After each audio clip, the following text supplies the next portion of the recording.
Hi, today I want to chat about structure and how it impacts your ability to react in times of crisis.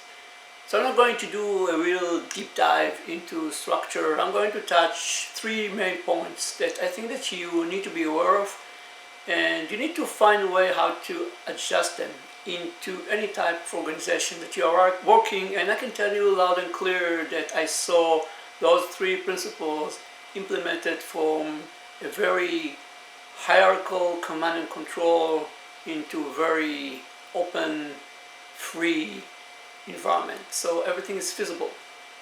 The first one is decentralization. So if you have a structure that is based on centralized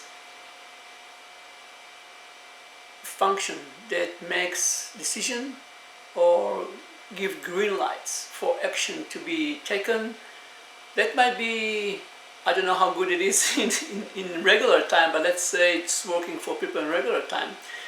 In crisis, it will become a major issue, especially if for some reason this entity or entities that are the centralization are out of the picture. So now you have 20,000 people or 5 people, it really doesn't matter, that used to get clear instructions for someone else. He did all the thinking for them, he made all the decisions for them. Now they're clueless if this function gone.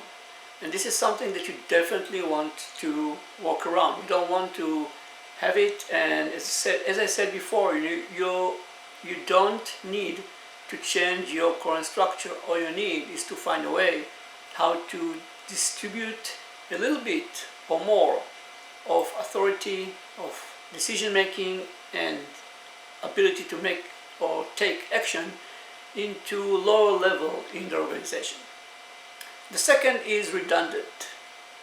And the problem with redundant that in easy time or in growth time or after growth time, in the plateau between one growth to another or between one growth to a crisis, we tend to focus on efficiencies. This is the best way that we find out to increase the revenue of the companies.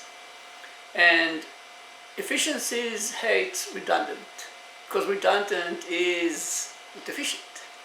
On the other hand, in times of crisis, if you have just one group that's responsible for one service, and for some reason this group is not available right now, you have a serious problem. On the other hand, if you deal with some level of redundancy and this group has duplication or redundant 2 or 3 times across the organization, not necessarily all of them are doing exactly the same, but they know and they have understanding what the main or the central group is doing.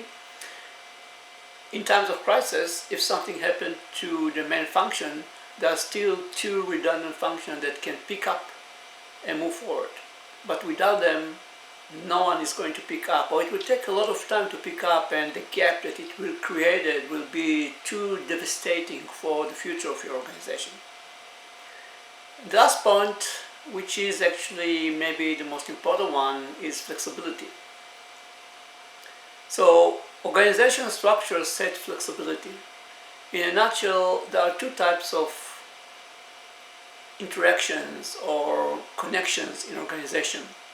They could be extremely formal in terms of direct reports, and this is very strict line.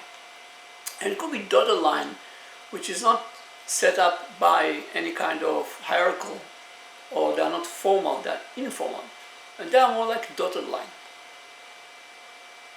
As you have more dotted line in the organization and you enable those dotted line to reach together decision and to create stuff together, and less following the formal line, in times of crisis you actually have more agility, because now, or more flexibility, because now you enable those dotted line to interact one with each other. If you take a bicycle circle, and no, it's not a good example. If we take a ball and inside the ball there are strict spikes that give it its structure. It's pretty durable structure, but in any time if too much pressure will be put on the ball, those spikes will fall apart and the entire structure will fall apart. This is something that usually strict formal line create in times of crisis. On the other hand, there is an opportunity to make it slightly better, and this is to enable the informal line to create and to be responsible for making decisions in the organization. If that happens in times of crisis, the structure is much more flexible. It can morph, it can change stuff, it won't break, but it will twist in order to fit this pressure from the outside. And when the pressure is gone, it usually goes back to its natural structure. So if you are doing that, if you enable your organization structure to work that way, you actually created much more flexibility. And with flexibility and with redundant and with decentralization, you are actually much more ready to deal with the crisis that we had so far, which I think it's minor and small compared to the financial crisis that we are going to experience after that. So that's all. I hope that I helped you. See you next time. Bye.